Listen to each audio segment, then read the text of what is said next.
Zamonamizda bo'lgan birodarlar, Ahmad Kishki, Abdulhamid Kishki, ikki ko'zi ko'r bo'lgan olimlardan bo'lgan, Misrlik bo'lgan. Shu kishini qamashgan dini uchun, azoblashgan. Shunday azoblashganki, itni kirgizib yuborgan, quturgan itni. Kirganda hali it Abdulhamid Kishkida tolashga mo'ljallangan it tegmaydi u kishiga. U kishi namoz o'qiganda yonboshga o'tib turadi. Abdulhamid Kishki ovqat olib kelgan paytda yarim ovqatini itga surib beradi, sindirib nonini. It yemay surib qo'yadi Abdulhamid Kishkining oldiga. Buni ana shu qo'riqchi bo'lgan, keyinda mana shu ishdan pushayman bo'lgan soqchilar gapirib bergan bu narsani. Abdulhamid Kishk bavul qilsa, siydigini yalab kunni o'tkazgan it. Hattoki it uni tolamayotganligini ko'rganda, soqchilar olib chiqib ketgani kirganda it Abdulhamidni himoya qilib ularga tashlanadi.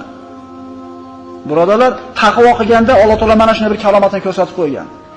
Bu mana shu biz 20-asrda bo'lgan ishlardan. Agar u yoqda uzoqda bo'lgan desak, mana kechagi bo'lgan davrlar birodarlar. Har qanday mushkullardan Alloh chiqargan.